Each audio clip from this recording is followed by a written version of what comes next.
वाग्विलासिनी जे चातुर्यार्थ कला कामिनी ते श्री शारदा विश्वमोहिनी नमिलिमिया नदी दिव्य गोदा तटीचा विलासी सदा प्रिय जो सज्जना वैष्णवासी जया वर्णिता प्रेमात्यंत चित्ता नमस्कार माझा श्री गुरु एकनाथा।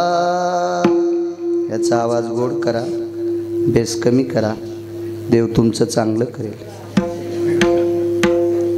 ज्याचे आयुष्य नोहे लेखा तेही देखा निमाले इतराचा पाड कोण नेमिले जाण न चुके ते। प्रस्तुत प्राप्त प्रसंग निवडलेला अभंग विश्वमान्य विश्वभूषण विश्वाधिकार विश्वप्रिय देवमान्य शास्त्रमान्य शांतीब्रह्म नाथ बाबा यांचा प्राप्त प्रसंगी निवडलेला अभंग। विठाला विठाला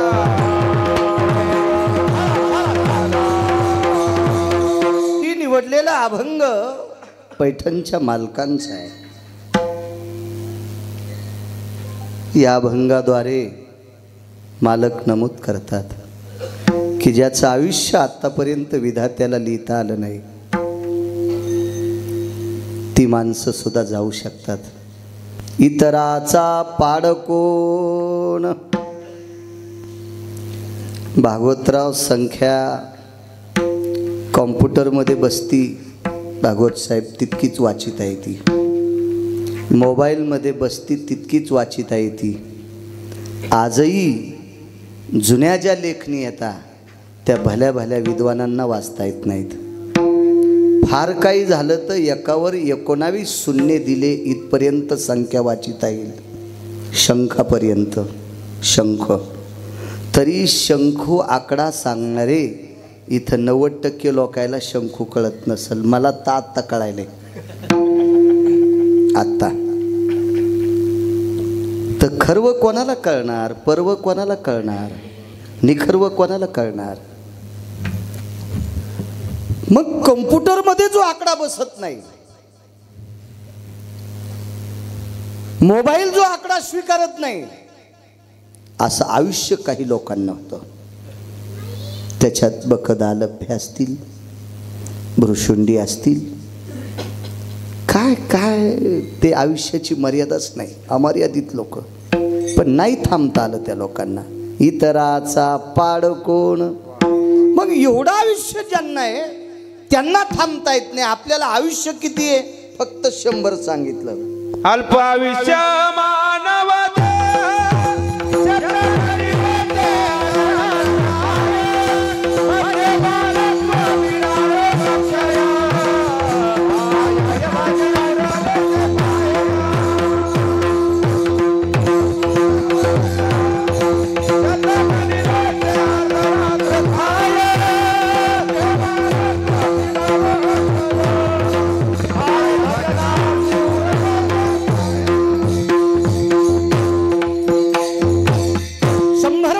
आयुष्य इथून पुढे तर नाही आम्हाला। समोर एक जण ही लोक नशिबवान होती, यांना आयुष्य बऱ्यापैकी मिळालं। शतगणिले ते अर्धरात्र। खरे आवाज गोड करा, कशाला बेस करता। अर्धरात्रीत गेलंय, बालपणात बराच काळ गेला, तारुण्यात गेला, मुसमुशीत गेला। बालपण गेले नेनता तारुण्यात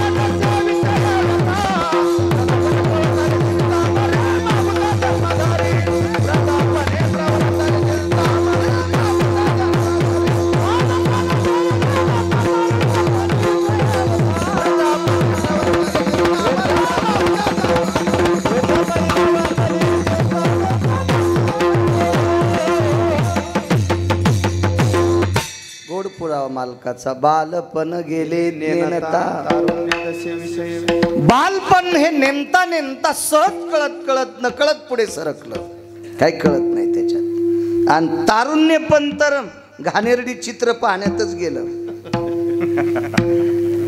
तारुण्य पण विषय व्यथा, नाना प्रकारचे विषय कवळीत तारुण्य गेलं. आणि म्हातारपणात तर नाना प्रकारच्या व्याधी.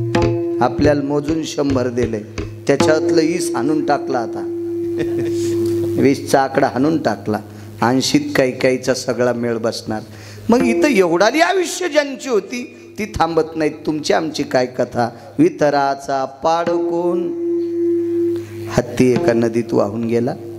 करा मोठा आवाज, आज थोडासा आजारी आहे मी म्हणून म्हणतोय. हत्ती एका नदीत वाहून गेला.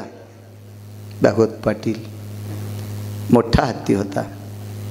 त्याचा मित्र नदीच्या तीरावर आला आणि बघत होता. 4-2 मित्र जमले. कुठून गेला म्हणे, इथूनच कोसळला, पाण्यात वाहून गेला. 2-3 शेळ्या आल्या. शेळ्या कळत आहेत ना, शेळ्या आल्या, शेरड शेपुड्या 2-3 आल्या. तर त्याच्यातली एक शेळी हत्तीला म्हणली, दादा काऊन उभे आहेत रे. काय नाही म्हणे, माय आमचा मित्र याच्यात वाहून गेला. तर ते म्हणे, तुमचा मित्र कोण. आता हत्तीचा मित्र कोल थोडंच असते. कशाला करीन हत्ती, कोल्ह्याच्या कशाला नादी लागेल ते. म्हणे महामित्र हत्तीच होता. केवढा होता. ते म्हणला माझ्यापेक्षा 1.5 जाड होता आणि याच्यात वाहून गेला.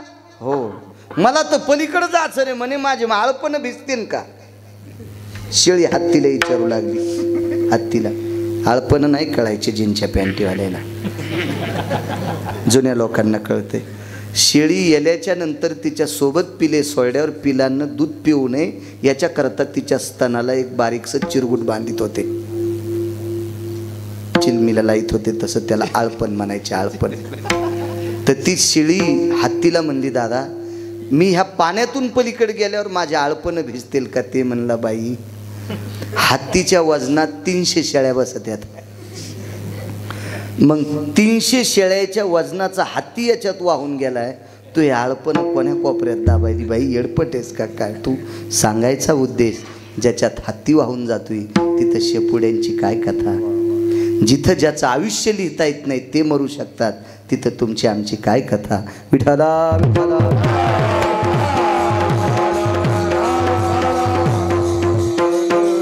तार्किकांचा वाद सुरू झाला. तार्किक लोक असतात, चिकित्सक लोकांची गोष्ट वेगळी असते. जे तर्कखोर लोक असतात का, हे तर्कखोर लोक म्हणजे चारवाकाच्या यादीतले असतात. चारवाकांच्या कधीच नादी लागायचं नाही. तार्किकाचा टाका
महाराज.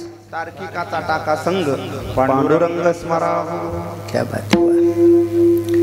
चारवाक माणसं नालायक असतात. चारवाक आपल्याच जन्माला येतात, आपल्या सोबत मोठी होतात, आपल्या सोबत राहतात आणि आपले वाभाडे काढतात. अशा काही चारवाकांनी प्रश्न केला, का म्हणे आयुष्य ज्याचं शिल्लक आहे ते मरत असतील, खूप आयुष्य त्याबद्दल दुमत नाही, पण काही मर्यादा नाहीत का. पैसे जवळ असल्यावर यम ऐकत नसेल का. बुद्धिवाद जर असेल तर यम भेद नसल का? भक्तीच्या बळावर मरण थांबवता येत नाही का? असे चार्वाकांनी नाना प्रकारची प्रश्न मांडले. पैशावाल्यांना सुद्धा यम भेद नाही. मग तेथे नसले काही, सत्ता संपदा राहील ठाईचे ठाई. पुढे जर तिथं जाईल बाई, तुका म्हणे ताई आवाच्या. मग तेथे नसले काही, सत्ता संपदा राहील ठाईचे ठाई. पुढे जर तिथं जाईल बाई,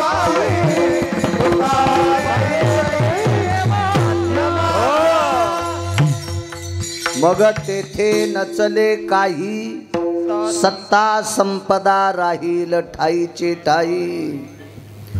सत्तेवरली माणसं सुद्धा जाऊ शकतात. श्रीमंतीची यादी सांगतो. माझ्या वाचनात ठराविक लोक श्रीमंत आले. त्याच्यापैकी एक नंबरचा श्रीमंत होता.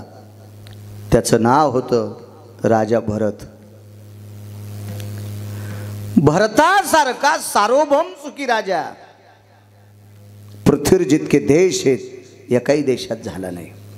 रावणाच्या श्रीमंतीचं वर्णन करत असताना बऱ्यापैकी उदाहरणं सापडतील,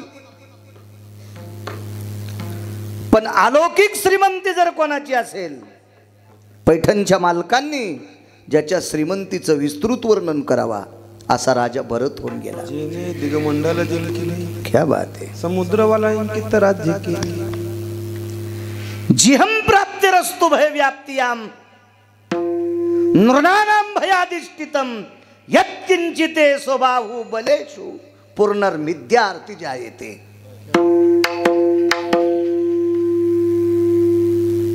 सांगितलं राजाने, या बाहुशी टक्कर घ्यायची कोणाची ताकद असेल तर बघा, आपांपती निर्याप्ती ती जायते. तो समुद्रात स्नानाला गेल्याच्या नंतर सागराच्या लाटा वकील साहेब स्थिर होत होत्या, इतकी बाहू बळाची शक्ती होती त्याची. त्याचं नाव राजा भरत. म्हणून या देशाला भारत देश नाव त्याच्यामुळं पडलेलं आहे. विठाला विठाला विठाला.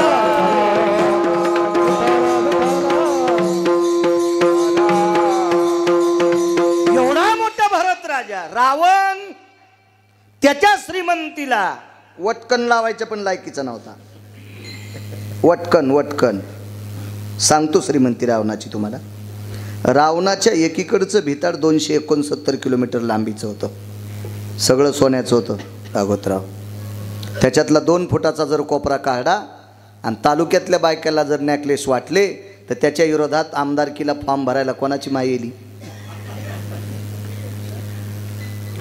तरी पण रावण त्याच्या वटकनाला सुद्धा बसत नव्हता. इतके राजा भरत श्रीमंत होते. त्या भरताला सुद्धा जावं लागले. इतराचा पाड कोण.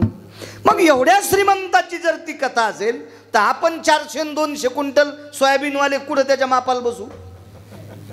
आपला काय मेळ लागतो तिथं. म्हणजे श्रीमंतीच्या बाबतीत यम कोणाच्या बापाचा ऐकत नाही. राहिली हुशारकीचा प्रश्न, बुद्धिवादाचा प्रश्न. मी चतुर आहे, मी विवेक संपन्न आहे, मी बुद्धिवादी आहे, मी प्रचंड विद्वान आहे, असा जर कोणाला एखाद्याला गंडला असेल, असं जर एखाद्याला कोणाला गंडला असेल तर तत्वकुंभासारखा विद्वान जगात कोणी झाला नाही. फार विद्वान तत्वकुंभ, फार विद्वान, फार विद्वान, फार विद्वान. त्या तत्वकुंभाला सुद्धा एके दिवशी जावं लागले. इतराचा पाड कोण नेमिले जाण न चुकेते. राहिला आध्यात्मिक शक्तीतली ताकद बोतेकर बुवा. ठीक आहे, आध्यात्मिक शक्तीतल्या ताकदीच्या बाबतीत वर्चस्व गाणं याबद्दल महत्त्वाकांक्षी समजता येईल, पण आध्यात्मिक शक्तीतल्या लोकांना सुद्धा जावंच लागतंय याचा पुरावा तुमच्या पुढे येथे नाही ऊर आले अवतार.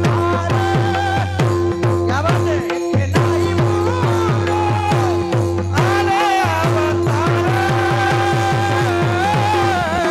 हे रते पामर दिवकी देवा किती रते पामर दिवकी. येथे नाही ऊर आले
आपण भजन करत असू, गोड पुरावा दिला, ठीक आहे. सज्जनो, आपण ज्याचं भजन करतो त्याला जगाचा बाप म्हणतात. आणि विश्वाचा मालक ज्या वेळेला जीवदशेला येत असतो, का करा कडक करा, आवाज करा करा. विश्वाचा मालक ज्या वेळेला जीवदशेला येत असतो, का जीवदशेला हे शरीर घेऊन, त्याला सुद्धा निसर्गाचा नियम आहे, त्याला थांबता येत नाही. येरती पामर जीव किती. मग त्याला जर थांबता येत नाही तर 4-2 अभंग पाठ करणाऱ्या गिरगावच्या बाळूला तर जावंच लागेल. याच्यात काय दुमत आहे? 2 पुरावे मांडणार तुमच्या पुढे आध्यात्मिक शक्तीतले, आणि मग आपण पूर्णविराम करू. मोठ्या श्रद्धेने, मोठ्या अट्टहासाने, मोठ्या असीम प्रयत्नाने, भावयुक्त अंतकरणाने आजचं पुण्यस्मरण स्वर्गीय किशनराव नथुजी खोडके, वयोवृद्ध, तपोवृद्ध, सात्विक, सदाचारी, पुण्यशील, एक शेतकरी कुटुंबातलं एक नाविन्यपूर्ण रत्न, काळ्या मातीशी नाळ असलेलं रत्न, वारकरी संप्रदायाविषयी जिव्हाळा असलेलं रत्न, ज्या व्यक्तीने अविरत काळ्या माईची सेवा केली, या काळ्या मातीशी सेवा करत असताना आपल्या कुटुंबातल्या हितेशी, आप्त, विष्ट, सजन, सखे, सोयरे, दायरे यशाशी, जिव्हाळ्याशी, गुण्या गोविंदानं जीवन व्यतीत केलं. पंढरीची वारी असेल, तुकोबारायांची वारी असेल, आळंदीतल्या मालकांची वारी असेल, पैठणच्या मालकांची वारी असेल, मोठ्या नित्यानेमानं पंढरीची वारी ज्यांनी आनंदाने करावं, आपल्याला तिथे कुठंतरी गेल्यावर अधिष्ठान मिळावं, विटेवरच्या मालकाच्या सानिध्यात त्या पवित्र तीर्थाच्या ठिकाणी आपल्याला कुठेतरी एक आश्रित जागा असावी, आपल्या सुपुत्रांना सांगून पंढरपूरला सुद्धा एक चांगल्या पवित्र अधिष्ठानात एक लहानशी रूम बांधून तिथेही आपलं अधिष्ठान साम्राज्य निर्माण करणारी अशी एक काळ्या मातीची नाळ असलेली व्यक्ती स्वर्गीय किशनराव, त्यांचं हे पुण्यस्मरण. त्यांचे सुपुत्र रामदासजी असतील, हरिभाऊजी असतील, भागवतराव असतील, वैजनाथराव असतील, 4 सुपुत्र आणि इंदुबाई त्यांच्या कन्या. एक प्रापंचिक जीवनामध्ये मांडी घालतो का?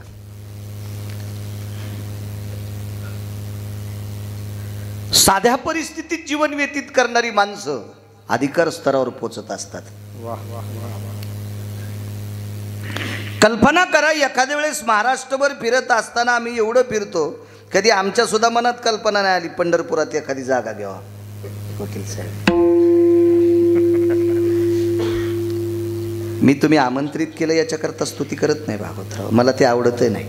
स्तुती करायची असेल पैशासाठी, मला पंढरपुरातल्या मालकानं पाईप दिला पैशाचा, म्हणून मी भांगारायला चोंबाळीत नाही आणि गरज बी नाही. कशाला नालायकाला चोंबाळायचं?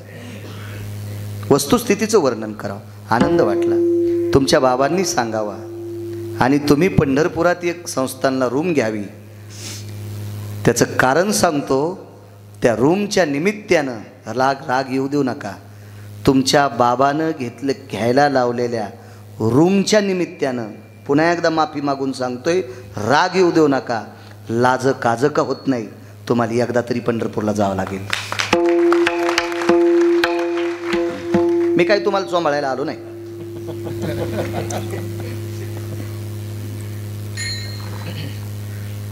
ऐकता तर तुम्हाला येत नाही, होय बोते करवा. मग लाज काज का होत नाही, पण धर्माची पताका आपल्या सुपुत्रांना पंढरपूरला न्यायला लावणारं हे रत्न आहे, रत्न आहे, तुमच्यासाठी रत्न आहे. आणि त्या एका पवित्र वारकऱ्याच्या पुण्यतिथीचा योग माझ्यासारख्या अल्पज्ञानी गिरगावकराला आलाय. माझं महत् भाग्य आहे. लय लोकांचे पुण्यतिथ्या करतूकचा कीर्तन करावं लागते. काही टँकरनं दारू पिले हरामखोर, त्याच्या पुण्यतिथीचे कीर्तन करतो बापू आपण, करतो आपण मनोहर बा, करावं लागते, विलाज नाही. संसारात पडलं की करावंच लागते कुठं नाही. संन्यासी असतो केलं नसतं, मागणं पुढं फुफुटा उडं कोणाला का म्हणतो आज. फुकून दिल्यावर ज्याच्या अंगातून देशीचा वास, ढवळ्या कोंबड्याचा वास, अशा नालायकाच्या पण पुण्यतिथी आहे. मला नाही वाटत हो महाराजाला पुण्य लागत असेल त्याला चोंबाळल्यावर. ज्या व्यक्तीने पंढरपुरात कुठंतरी काही नाविन्य असावं, विश्वाच्या मालकाला भेवा वाटावा, सात्विकांना भेवा वाटावा, अशी वागणारी माणसं मोठी असतात. कधी कधी बालाजी बुवा या लोकांच्या पुढे आपण पण कमी पडतो. आपण फार काय झालं तर गाथ्याचे प्रमाण पाठ करणार आहेत, पण ही लोक शेतात राहून काळ्या मातीशी नाळ ठेवून आचरणशील जीवन जगणारी लोक असतात. याच्याकरता हे कितीतरी पटीनं आपल्यापेक्षा पण मोठी असतात. विठाला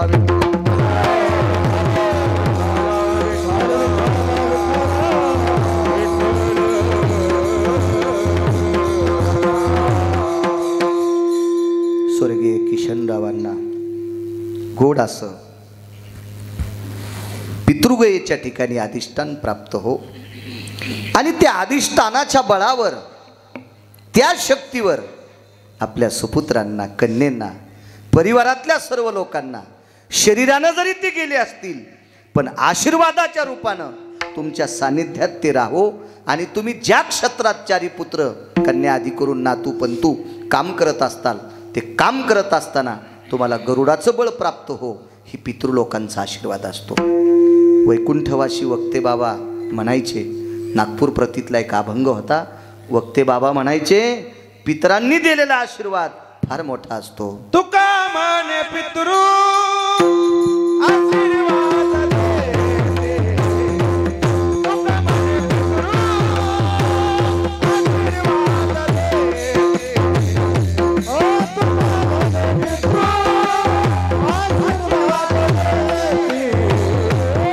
माने पितृ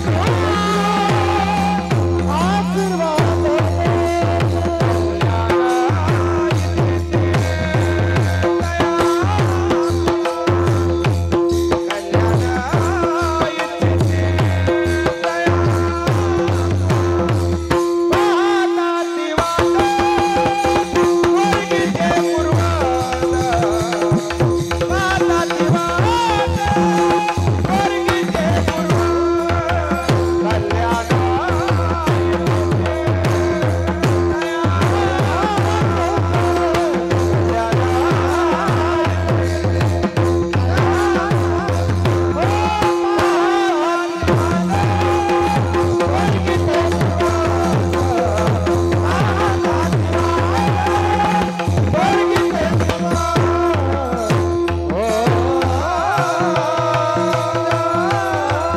तुका माने पितृ आशीर्वाद आशीर्वाद देती, कल्याण विच्छिते तया कुळा. वैकुंठवासी वक्ते बाबा म्हणायचे, पितृ आशीर्वाद देतात. तुम्ही जे आहेत ना चौघ पुत्र, ह्या आशीर्वादाची ताकद आहे भागवतराव. भले तुम्ही त्यांच्यापेक्षा शालेय शिक्षण जास्त शिकलेले असताल, तुमच्यापेक्षा त्यांचं शिक्षण कमी असेल, पण आशीर्वादाची ताकद तुमच्याकडे होती, म्हणून तुम्ही परभणीसारख्या क्षेत्रात वर्चस्व कमवलं. ही तुमच्या बाबांची ताकद.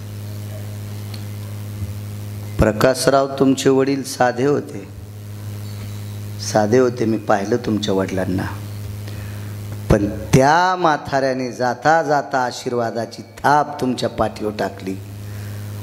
मुलगा तर व्यापार क्षेत्रात मोठा झाला, नवल नाही, नातवानं शिखर गाठलं. ही आशीर्वाद असतील पितरूंचे. वकील साहेबांची आई पाहून आलो मी येताना, थकल्या का.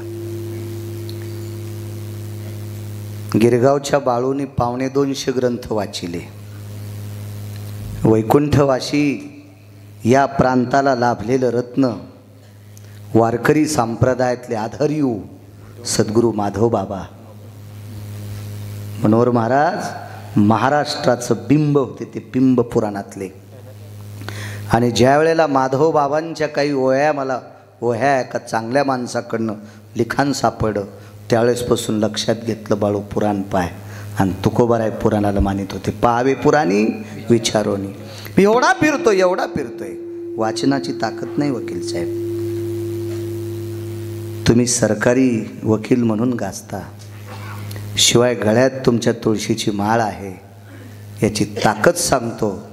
तुमच्या घराण्यात एखादी अशी स्त्री जन्माला आली असेल की तिनं घरी आलेल्या अतिथीला चतकोर भाकरी दिली असेल, याच्याकरता माणूस गाजत असते. हे आशीर्वाद असतात, मागच्या लोकांचे वंशाचे आशीर्वाद असतात. आशीर्वाद. तुम्ही पक्वादात मोठे झालात मंगेश बुवा, तुमच्या अभ्यासाची ताकद नाही असं मी म्हणणार नाही. असं जर म्हणेल तर लोक म्हणतील अभ्यास. अहो, असे कितीतरी बोलपाट असणारी लोक येतं, नाही झळकू शकत. गाथेची गाथे पाठ आहेत बालाजी बुवा, नाहीच झळकू शकत. त्याच्यासाठी वंशाचं पुण्य लागते. आणि भागवत पाटील, निष्ठेनं केलेली सेवा तुमच्या वडिलांनी काळ्या मातीची, आणि वारकरी संप्रदायावर त्यांचा दृढ विश्वास, त्या विश्वासानं एक आनंद सांगू राजे हो, एक आनंद सांगू. अब्जानं पैसे असलेल्या पती पत्नींचं जमणं महाराष्ट्रातलं इथं पहिल्यांदा चालू ना. 4114 गाव आज महाराष्ट्रातलं पूर्ण होते माझ्या. मी रावणाला ओव्हरटेक केलेली लोक पाहिले. वस्तुस्थितीचं वकील साहेब वर्णन करावा. पांडवासारखे चारी भाऊ कीर्तनकाराच्या समोर श्रद्धेनं पुढं बसतात, असं कुटुंब पाहिलं की असं वाटतंय महाराष्ट्रात रामराज्य अजून शिल्लक आहे, अजून रामराज्य शिल्लक आहे. अहो, 3-3 लाख रुपये महिन्याला बेसिक असलेला नवरा कमवणारा, बायको त्याला नीट बोलत नाही, असे कितीतरी कुटुंब पाहिलेत.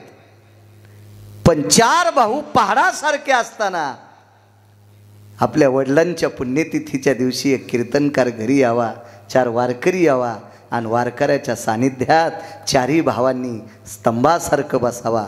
याच्यापेक्षा श्रीमंती घेता तरी दुसरी कुठली? विठाला विठाला विठाला.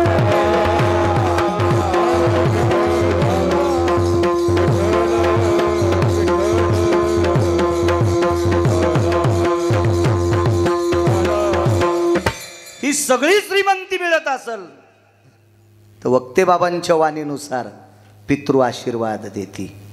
ही वाडवडिलांचा आशीर्वाद असतो. आणि सज्जनांनो, सगळ्यात मोठं जर दैवत कोणतं असेल, खळखळून देतो. काशीतला मालक खळखळून देतो. सद्गुरू गजानन बाबा खळखळून देतात. तुका म्हणे माय बापे अवघी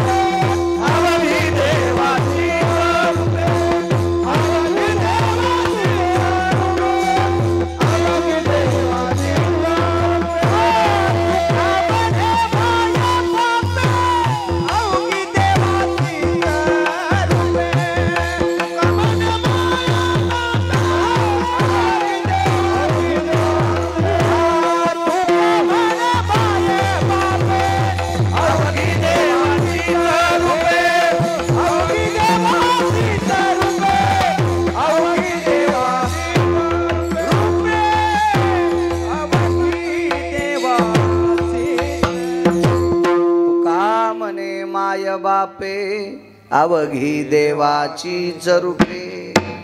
पुनश्च तुमच्या घराण्याला धन्यवाद. आपल्या वडिलांचा इतका मोठा सोहळा करता त्याबद्दल तुम्हाला धन्यवाद. अभंगावर येतोय इतराचा पाड कोण. तुमचे बाबा वारकरी होते. विटेवरच्या मालकावर, काशीतल्या मालकावर त्यांची अतूट श्रद्धा होती. सद्गुरू गजानन बाबावर श्रद्धा होती. जावं लागलं त्यांना. दक्षिणेच्या मालकाचा निरोप आला, जावं लागलं. एक पुराणातला एक प्रसंग ऐका भागवत पाटील, लक्षात येईल तुमच्या किती मोठ्यांना जावं लागतंय.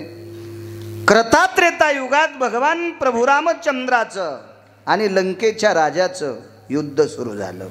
इतराचा पाड सांगतोय. लंकेचा राजा रावण हा श्रीमंत राजा आहे.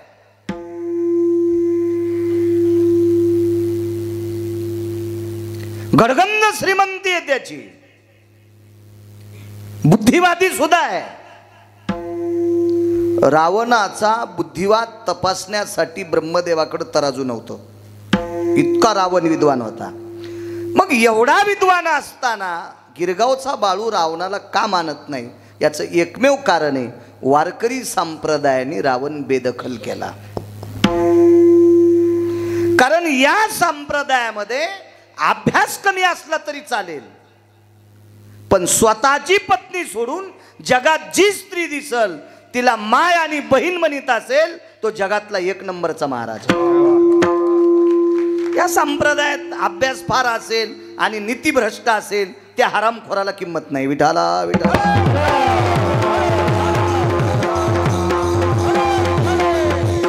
रावण हा बुद्धीचं टोक आहे, ऐश्वर्य संपन्न आहे, पण रावण वासनेच्या एका झळीमध्ये मोळा पोळाला.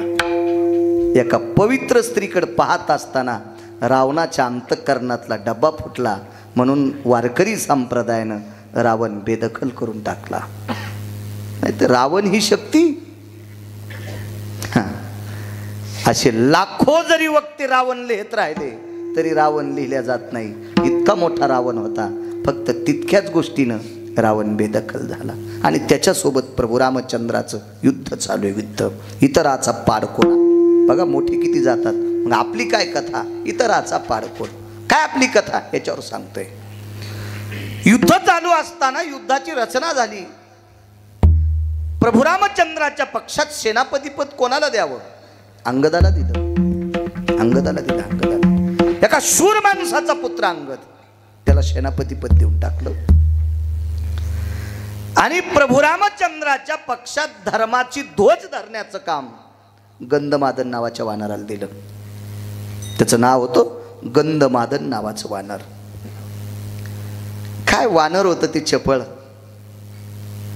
त्याचा तो देवाविषयी त्याचा तो आत्मीयता, प्रभू रामचंद्राविषयी तळमळ, जिज्ञासा, अंतकरणातला भक्तीचा ओलावा. लक्ष्मण असा टवटवीत पाहत होते. लखनलाल म्हणजे शेष, भगवान प्रभू रामचंद्रांचे बंधू, ते बघत होते. एके दिवशी लक्ष्मणजीने विचारलं, का रे तू धर्माचा ध्वज धरण्याचं काम करतो, तुझं या ध्वजावर किती प्रेम आहे. तू युद्धातला धर्मध्वज धरतो ना, तुझं किती प्रेम आहे ध्वजावर. त्यानं हातात पाणी घेतलं वकील साहेब आणि पाणी स्वतःच्या भोवताल फिरवलं. जीव गेला तरी हरकत नाही, याच्यापेक्षा माझं जास्त प्रेम ध्वजावर आहे. त्या दिवशी लक्ष्मणजीच्या लक्षात आलं हे वानर आपल्या कामाचे. तरी पण सांगितलं धर्मध्वज सांभाळून बरं का. जी मालक, जी जी जी जी जी. एके दिवशी राक्षसांच्या लक्षात आलं बेटा एकटा आपल्याला ऐकत नाही, इतराचा पाड कोण सांगतोय, एकटा ऐकत नाही. पण त्या दिवशी एका राक्षसाने बाण मारला आणि धर्माची ध्वज कापून टाकली.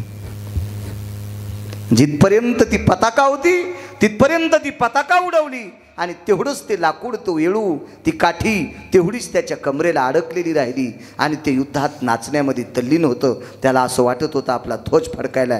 तेवढ्या अवकाशात एक जण बरसला, गंधमादन.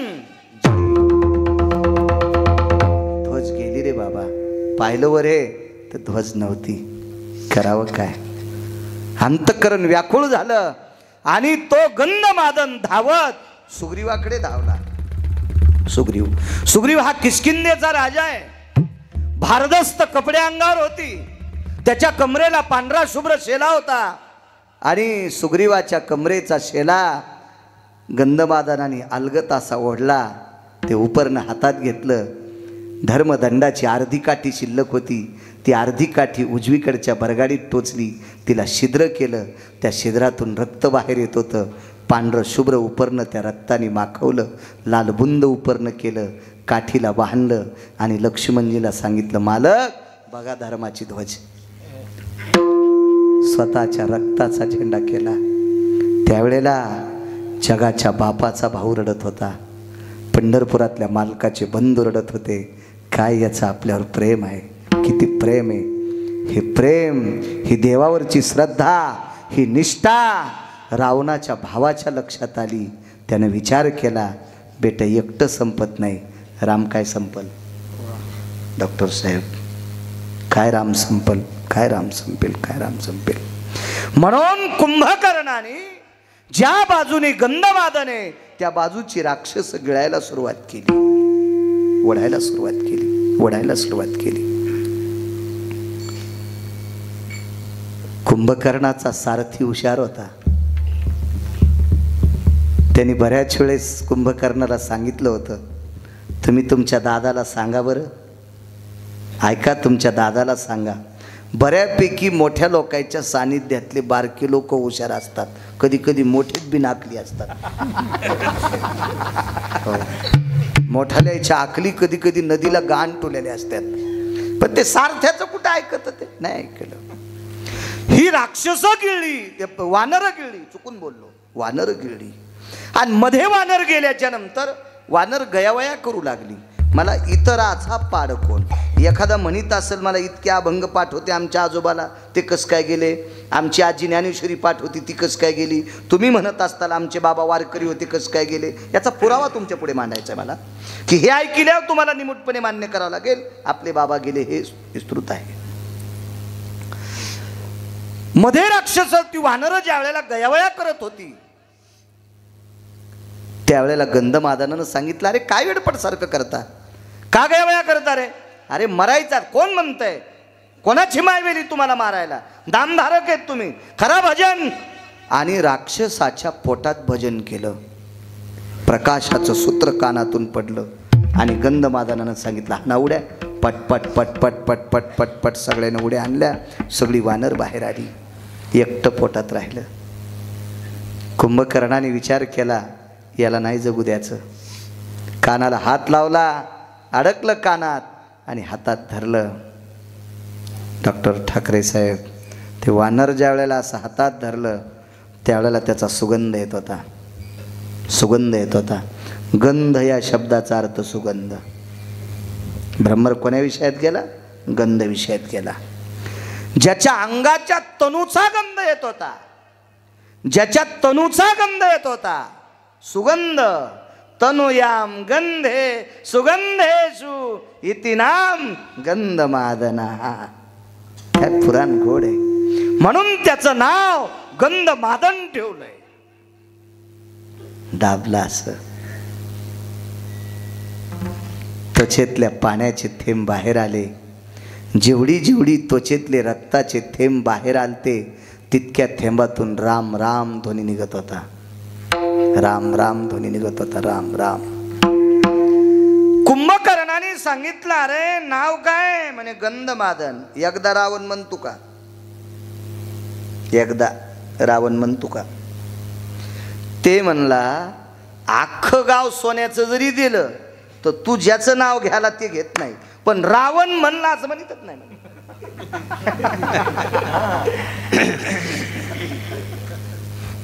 खाली बसलेल्याला एकूण एकाची शपथ आहे, आपण किती रुपयावर फुटतो.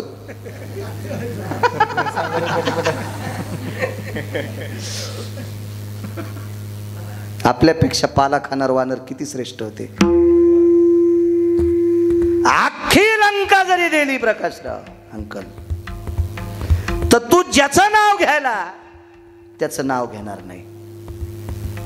वैकुंठवासी माधव बाबांचा एक पुरावा होता.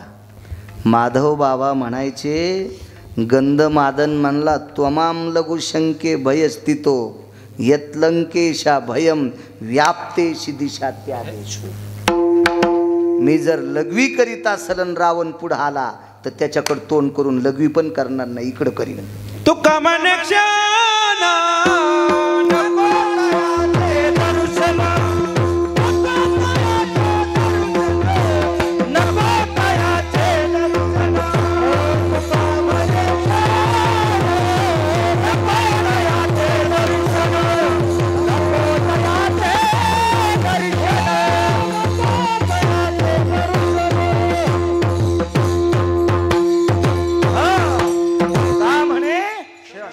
नको तयाचे दर्शन.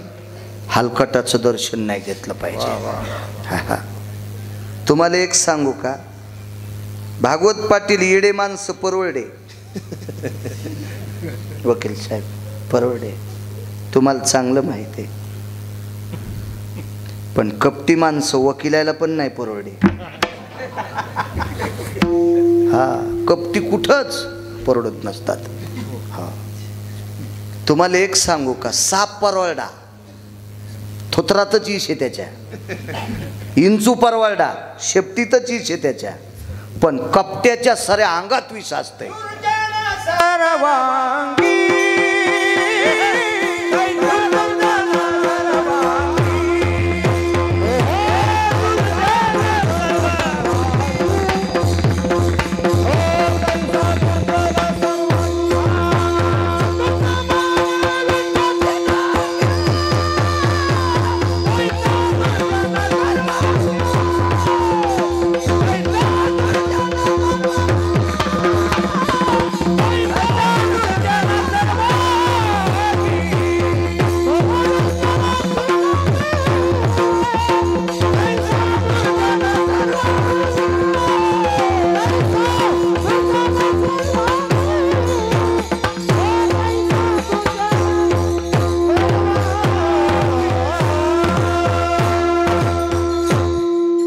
तुका म्हणे विंचाची नांगी पैसा दुर्जन सर्वांगी. तुका म्हणे इंच नांगी तैसा दुर्जन सर्वांगी. इंचाच्या नांगीत जितकं विषय का, हलकाटायच्या साऱ्या नखापासून शेंडी लोक तितकं इच्छा असते. हो, म्हणून आशा भडव्याला पाहणं शास्त्रात निषेध सांगितलं, निषेध सांगितलं, नको म्हणले. विठ्ठल विठ्ठल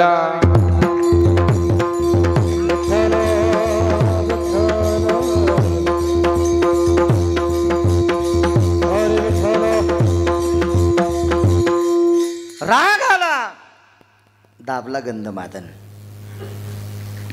कर कर कर कर कर कर कर कर असं दाबलं, दिलं फेकून. जेवढा हात रक्ताने लाल झाला तितका हात राम राम म्हणत होता. रथातून उडी टाकली, रावणाच्या रथाकडे धाव घेतली आणि रावण युद्धात मग्न असताना त्याच्या कानाला हात लावला. ते युद्धात मग्न होतं मनोरभ, आणि त्याला राग रामाचा आवाज कोणाचा आलाय? प्रकाशराव रामाचं नाव आलंय.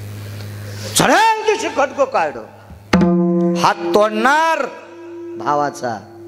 भावानं सांगितलं, दादा हात काय तोडतोस? डोकं काप. काय हात तोडतोस? डोकं काप माझं. मूर्खा, ज्या रामाचा मला राग त्याचं नाव माझ्या कानात लावतोस? नाही दादा, रामाचं नाव तुला ऐकून तुला रागवायचं नव्हतं, मला रामाची फौज दाखवायची होती, किती अधिकारी आहे. अरे त्या रामाच्या पक्षातली वानर, अरे त्या रामाच्या पक्षातलं वानर मेल्यावर सुद्धा त्याचं भजन करतंय. इतकी पावरबाज सेना त्याची आहे. म्हणून एकच काम कर दादा, त्याच्या पक्षातली माणसं मेल्यावर पण त्याचं भजन करतात. इतके इमानदार माणसं त्याच्या पक्षात आहेत. त्याची बायको देऊन टाक कडे, त्याची पत्नी देऊन टाक. कोण कोणाला सांगायला माहिती आहे? भाऊ सांगायलाय, भाऊ. पण कसं होतं उतरेश्वर बापू, कुत्र्याला सोन्याच्या पालखीत बसिलं तरी ते भोकतच.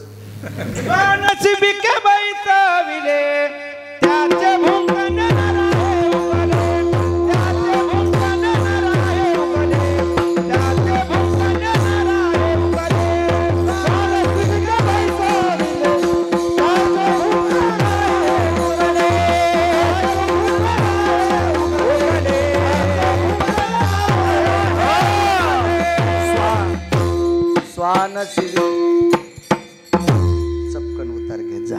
स्वान शिबिके बैसविले, त्याचे भुंकणे न राहे उगले. कुत्र्याला सोन्याच्या पालखीत बसू द्या, भुंकणारच. ते म्हणणार नाही मला सोन्याची पालखी दिली, आता आपण मस्त हारनाव आणि बसा. नाही, कुत्रे कुत्रे ते तिथून पण दुसऱ्याला जीभ दाखीन. अरे तुला सोन्याची पालखी दिली, किती वाक्य गोड सांगितलं होतं भावानं. अरे मृत्यू पावल्याच्या नंतर ज्याचं रक्त भजन करतंय, इतकी निष्ठावंत फौज ज्याच्या पाठीमागं असती, तो जिंकणं शक्य नसतो. ऐकायला तयार नाही रावण. चला, गंधमादनाचं शरीर सापडलं मारुतीरायांना. इतराचा पार कोण सांगते? सापडलं. तो हाडामासाचा गोळा प्रभू रामचंद्राकडे सुपूर्द केला. प्रभू रामचंद्राने तो ओंजळीत हाडामासाचा गोळा घेतला. हुशे साहेबांची कृपा आहे आज. असं वाटत होतं कीर्तन करता येणार नाही.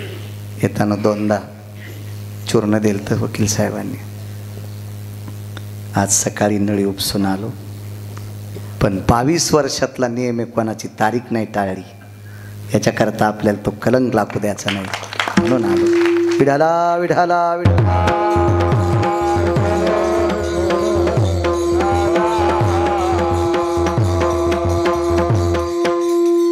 खूप सात्विक डॉक्टर आहेत, सदाचारी पुण्यशील डॉक्टर. जालना हॉस्पिटलचे सर्व आदरणीय डॉक्टर हुशे साहेब. मनोरबा खूप माझ्या शरीरावर त्या व्यक्तीची चर्या आहे. खूप खूप कधी आजारी पडलो की त्यांची ट्रीटमेंट असते. असो, चला, गजानन बाबाची कृपा आहे, आपल्याला बोलता यायला. तो एक पुरावा सांगणार आहे मी, 2 पुरावे सांगायचे. योग असा आला, ब्रह्मांडाच्या मालकानं ज्या वेळेला गंधमादनाचा तो पिंड हातात घेतला, तो मांसाचा गोळा होता. हाड, मांस, त्वचा एकत्रित झालेली होती बुद्धेकर बुवा. आणि त्याच्यातून राम नामाचा ध्वनी निघत होता. राम नामाचा ध्वनी. मृत्यू पावल्याच्या नंतर ठराविकच लोकांचं शरीर भजन करीत होतं बरं, कोणाचं पण नाही. अर्जुनाचं शरीर चेतन असताना कृष्ण कृष्ण म्हटलं. ज्या वेळेला हिमालयाच्या पायथ्याला अर्जुनाचं शरीर पडलं, त्यावेळेला भजन बंद झालं. असं मी सांगत नाही, महाभारत सांगते. पण मृत्यू पावल्याच्या नंतर भजन चोखोबाराच्या शरीरानं केलं. आणि मृत्यू पावल्याच्या नंतर कृतात्रेता युगात भागवत पाटील भजन केलं वानराच्या शरीरानं. ते गंधमादनाचं शरीर होतं. काय नाविन्य असलो याच्यामध्ये. अशा अजून बऱ्याच याद्या आहेत बरं का, बऱ्याच याद्या आहेत. पण बैल 2 आणि जमीन 300 एकर कशी पाळी घालता येईल आपल्याला? मला 2 तासाची मर्यादा आहे, जेवढं सुचल तेवढं सांगण्याचा प्रयत्न करतो.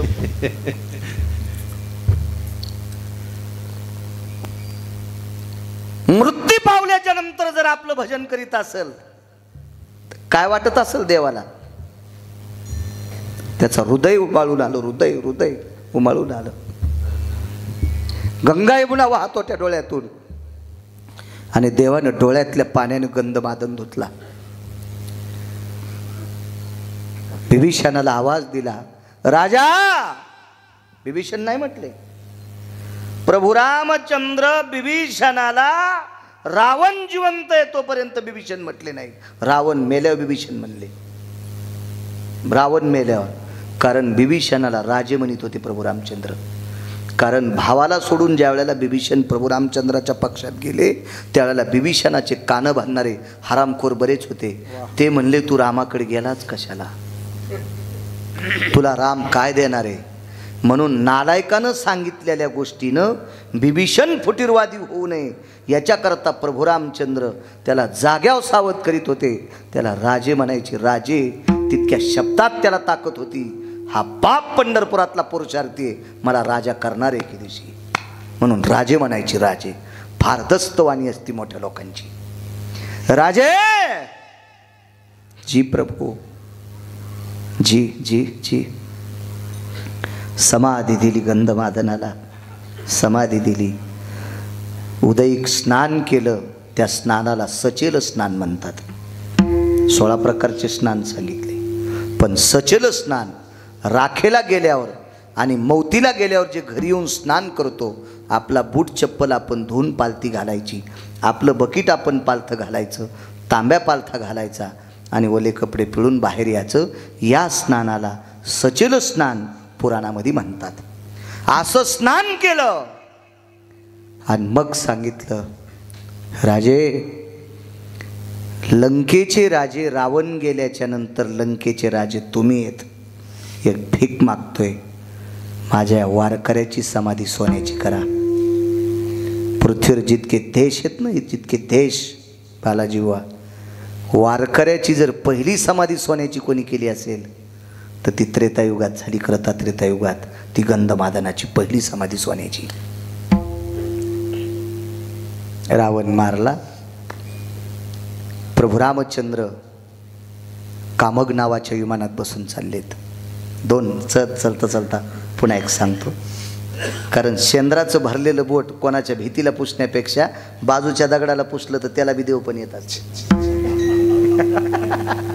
शेंद्राचे दैवत केले. हो, कशी बोलली नव्हतं. शिळा तांब्याचे बाहुले केले. बाहुले केले. वा, पण आपल्याला ते देव नाही करायचे. त्या देवाला तुकोबाराय ज्ञानोबारायांनी मान्यता दिली नाही. आकाश मार्गाने प्रभू निघाले. किती मोठ्या लोकांना जावं लागते. रस्त्यात जाता जाता एका ठिकाणी विमान थांबलं. विमानाची गती कमी झाली. देवांना नाही थांबिलं, विमान मनानच थांबत होतं. तर विमानाला कामगाला विचारलं होतं प्रभूने, अरे का थांबतोय? ते म्हणलं गती क्षीण झाली. जसं लोचिंबक लोखंडाकडे धाव घेते किंवा लोखंड लोचिंबकाकडे धाव घेते, तशी भक्ती ही जगाच्या मालकाकडे धाव घेत असते. आणि विमानाची गती थांबली. ती गती का थांबली? तिथे एका पुरुषार्थी व्यक्तीचा अंत्यविधी झालता. त्याचं नाव होतं जटायू. त्याचं नाव होतं जटायू. जटायू मिरे कश्यपाचा नातू, मिरे कश्यपाचा नातू, जटायू नामे विख्यातू. हजार होते कधी कधी, तरी पण मालकाची कृपा आहे गजानन बाबाची. कश्यपाचा नातू आहे तो जटायू. तो अरुणाचा पुत्र आहे. त्याचा बाप पुरुषार्थी आहे. हा, ज्याचा बाप पुरुषार्थी त्याच्या लेकराकडे पुरुषार्थ येत असतोय. अरुण पुरुषार्थी आहे. किती पुरुषार्थ? तो सूर्याचा रथ हाकणार आहे. त्याच्या पुरुषार्थाची व्याख्या वारकरी संप्रदायात गायली. उठा अरुण उदय प्रकाश झाला, घंटा गजर गजते, आवाज द्यावा, अरे नवनाला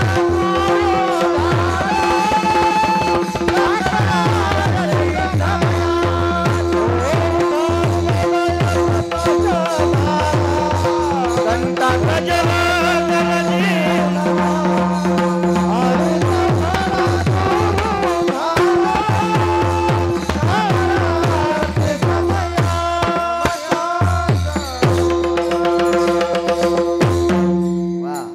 अरुणोदय प्रकाश झाला. मनोरमा सूर्योदय नाही, अरुणोदय. आणि त्या अरुणाचा पुत्र जटायू, ज्याचा बाप पुरुषार्थी. लेकर कसे गेले गुंगे. चुलता किती मोठा होता सांगू? त्याचा चुलता त्याच्या चुलत्यापाशी कान धरून नाचल्याशिवाय पंढरपुरातला भेटतच नव्हता. कान धरून या नाचेन गरुड. गरुड त्याचा काका. त्याच्या काका पुढे कान धरायचं, नाचायचं. आणि मग गरुडान म्हणा, मालक घ्या पोटात. इतकी पावर त्याच्या काकाची. आणि तो जटायू. पुण्य कोणतं? या पवित्र देशातल्या एका स्त्रीवर आलेलं संकट, एका नालायकापासून त्या स्त्रीला वाचवण्यासाठी स्वतःचं बलिदान दिलं. जगातला पहिला व्यक्ती जटायू होता. पहिला या भारतीय संस्कृतीतल्या आलेल्या स्त्रीवरचं संकट दूर. म्हणून विमान थांबलं गेलं. विमान थांबलं, विभीषणाने प्रभूचा सत्कार केला, सुवर्ण कमळाची माळ गळ्यात घातली, विमान थांबलं, गळ्यातलं सुवर्ण कमळाचं फुल तोडलं आणि आदरांजली म्हणून जिथं जटायूचा अंत्यविधी झाला तिथं फुल टाकून दिलं. सामान्य ताकद असली काय शक्ती असेल. चला विमाना शरीरावर पोचलं. नंतर प्रभू अयोध्येत आले आणि कालांतराने विभीषणाने एक पत्र पाठवलं. ते पत्र थोडं दुःखाचा धरीना अभिमान करीना फुले जत. तरुणांनो विनंती करतो तुम्हाला, पाया पडतो तुमच्या, आपले शब्द सांभाळा. भारतीय संस्कृतीतला, महाराष्ट्राच्या मातीतला हा जो शब्दकोश आहे, हा शब्दकोश म्हणजे प्रत्यक्ष सारस्वत आहे. हे शब्द फार मोठे आहेत राजू, फार मोठे आहेत. माय शब्द, माय शब्दाची ताकद काय तुम्हाला माहिती आहे? हजारो एकर जमीन असावं एखाद्या बाईला, हजारो एकर. भागवत पाटील, ती बाई वट्यावर बसलेली असावा आणि भिकाऱ्याला भूक लागावा आणि त्याच्या तोंडातून एक शब्द पडावा, माय. माय देता का गरीबाला? माय शब्द पडल्याबरोबर ती दोडीतली भाकरी देती. इतकी माय शब्दात ती ताकद आहे. काय शब्द आहेत आपले. हे शब्दकोश सांभाळा. आवर्षण या शब्दाचा अर्थ खंडवृष्टी, पाऊस पडला नाही, आवर्षण पडलं. एकाही नक्षत्रात पाऊस नाही. पत्र पाठवलं प्रभूला, पत्र पाठवलं. इतराचा पार कोणा सांगतोय. सीताई साहेबांनी बघितलं पत्र, पत्र दुःखाचे. पाऊस पडला नाही लंकेत. पण सीताई साहेब प्रभू रामचंद्राला सांगतात, मालक लंकेला तर चारी बाजूनं समुद्राचा येडा आहे. सोनियाची पुरी समुद्राचा वेढा, समुदाय गाढा राक्षसाचा. मग चारी बाजूनं समुद्र आहे, पाण्याची अडचण काय? प्रभू म्हणले ते खारं आहे ना. पाणी आहे प्रकाशराव, पण खारं आहे डॉक्टर साहेब ते.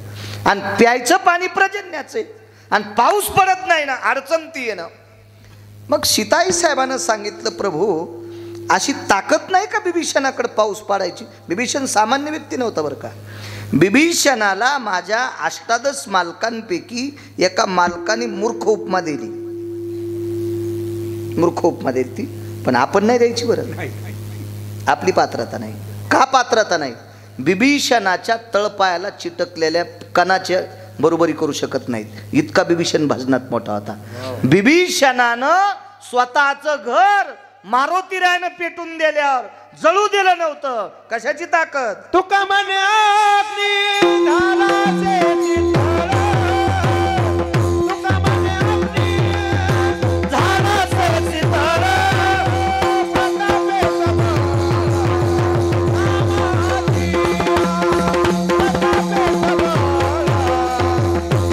रामाची.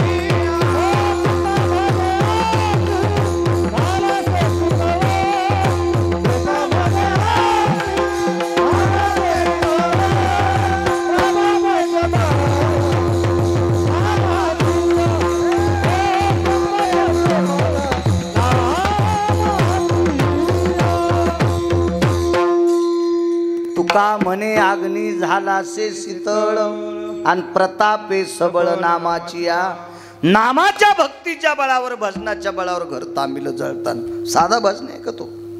पण पाऊस पडत नव्हता.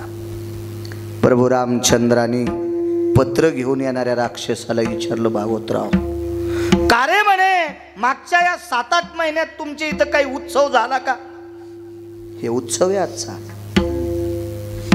श्राद्धाला अतिश्राद्धानं करायचं, त्याचं नाव श्राद्ध उत्सव म्हणतात. हे आजचा जो उत्सव आहे ना तुमचा, या उत्सवानं काशीतला मालक प्रसन्न आहे. ह्या उत्सवानं पंढरपुरातला मालक प्रसन्न आहे. ज्या घरातली लोक आपल्या वडिलांचा आदर करतात का, त्या घरातल्या लोकांवर भगवान शिवशंकर आणि पंढरपुरातले मालक प्रसन्न होतात. हो, इतकी मोठी ताकद आहे. काशीतले मालक जर कोपले तर माफी मागता येईल. पंढरपुरातले मालक कोपले तर माफी मागता येते प्रकाशराव, संत कोपले तर क्षमा मागता येते, पण हे कोपले तर ती गायच्यानं ऐकत नाहीत. इतकी ताकद पितरांची असते. म्हणून यांच्या नाही नादी लागायचं, यांना आपलंसं केलं पाहिजे. बयाला सांगतो टिकल्यावाल्याला कुखावाल्याला, सासू सासऱ्यांनी कमवलेली संपत्ती तुपात बुडून खात जा, खात जा, खात जा, पण मथारपणी सासू सासऱ्याला टायमाला भाकर देत जा.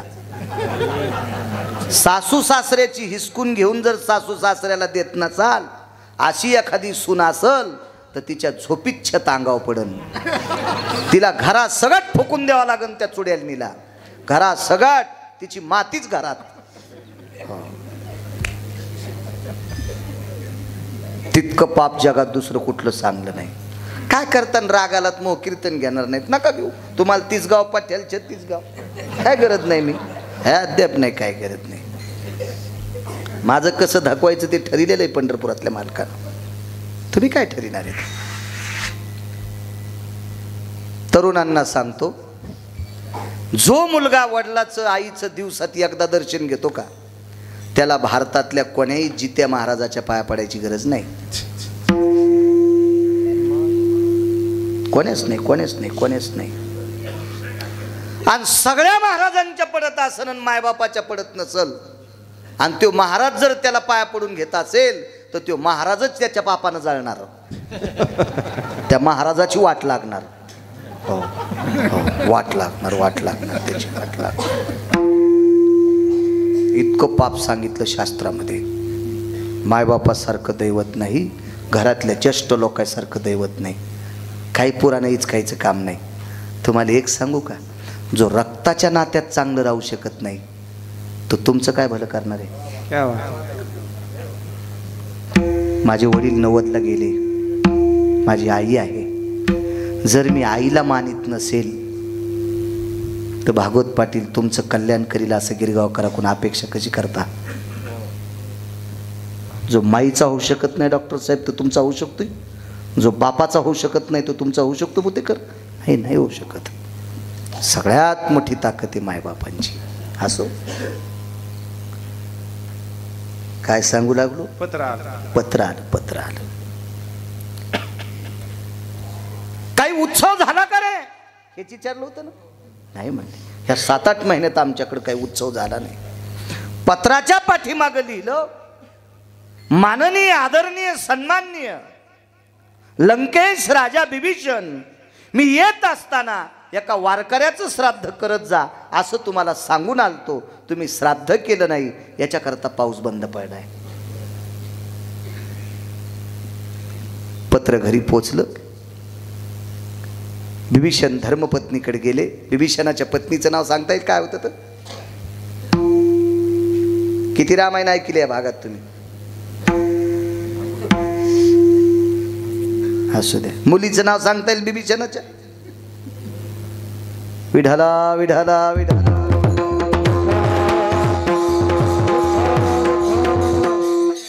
बरं आहे.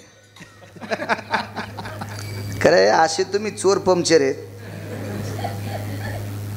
ते चोर पंक्चरचं कसं असतं माहिती आहे का वकील साहेब? दुकानात गेल्यावर पंक्चर गवसनं आणि दारापुढं गाडी लावल्यावर हवा राहीनं. त्यानं गण साबणा लावलाव पाहिलं पण छिद्र दिसत ना, आणि गाडी घरापुढं लावली की हवा राहीनं. हे चोर पंक्चर. ऐकायला दम नाही रामायण भागवत आणि लक्षात कोणाच्यात नाही. बरं आहे तुम्ही ध्यानात ठेवले. आम्हाला नाशिकला जावं लागेल इटा उचलायला. तुम्ही असेच चोर पंक्चर होत जा. विढाला विढाला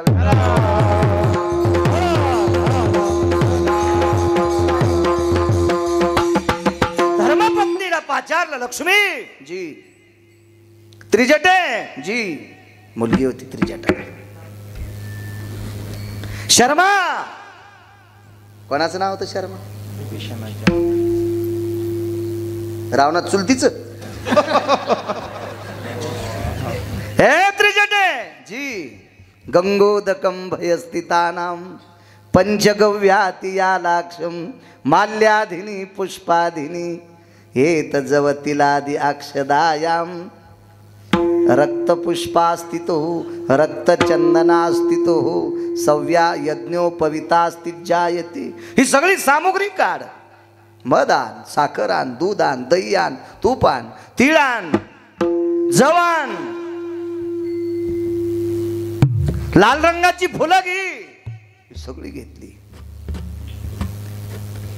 आणि जगाची मालकीन, विटेवरची मालकीन लक्ष्मी आईसाहेब, अशा आईसाहेबांची मैत्रीण भागवतराव, तिचं नाव होतं त्रिजटा, लक्ष्मीची मैत्रीण. आणि या त्रिजटेनं गंधवादनाची समाधी धुतली, फुलांची आरास केली, प्रणाम केला. दिवस होता चैत्र महिन्यातल्या तृतीयेचा. इतराचा पाडको ना, चैत्र महिन्यातली तृतीया. चैत्रात पाऊस असतो का वकील साहेब? अवकाळी पडत, मोसमी पडत असतो का प्रकाशराव? हे अंकल डॉक्टर, पडत असतो मोसमी, नाही पाऊस पडत. चैत्र महिन्यातली तृतीया आहे. तृतीया कडकडू नये. आणि या तृतीयेच्या दिवशी श्राद्ध होतं.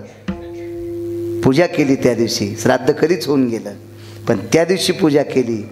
आणि त्या श्राद्ध, त्या पूजेच्या दिवशी गंधमादनाचा ध्वनी विटेवरच्या मालकाकडे जातोय, काशीतल्या मालकाकडे जातोय.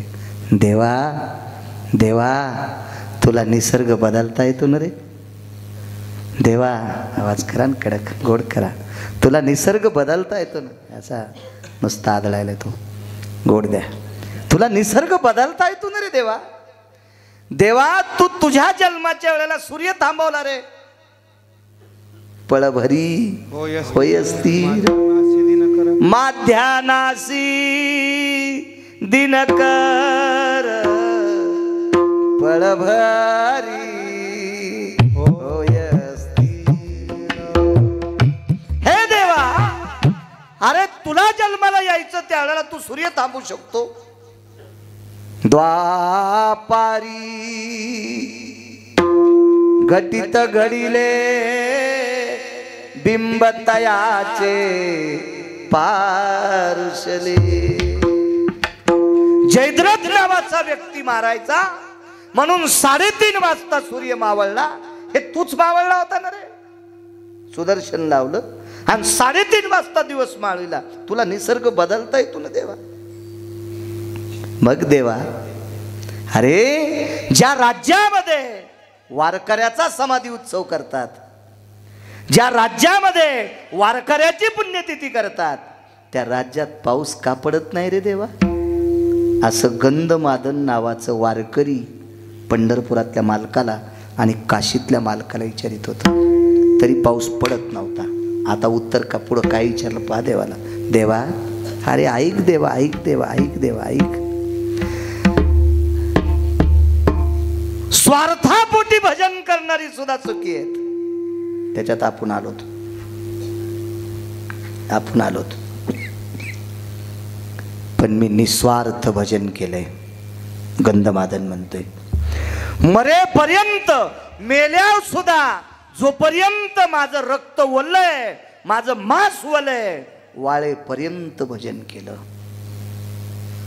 मग देवा, ह्या भजनाची पावती कमी वाटती का रे तुला? कमी वाटती? अरे ज्याच्या राज्यामध्ये भजनाच्या बळावर अग्नी सुद्धा शीतल होतोय, अशा एका वारकऱ्याने, एका निष्ठावंत वारकऱ्याचं श्राद्ध करावा आणि तिथे पाऊस न पडावा. हा आवाज आदळल्याबरोबर निसर्ग बदलला आणि चैत्र महिन्याच्या तृतीयेला लंकेत धोधो पाऊस पडला आणि सगळ्या लंकेतल्या लोकांना गोड पाणी प्यायला भेटलं. ताकद होती गंधमादन नावाच्या वानराची. एवढी भक्ती श्रेष्ठ कोणाची असेल? मग एवढ्या मोठ्या श्रेष्ठ वारकऱ्याला जावं लागतंय म्हणून मालक दुसऱ्या कडव्यात म्हणतात, इतराचा पाडकोन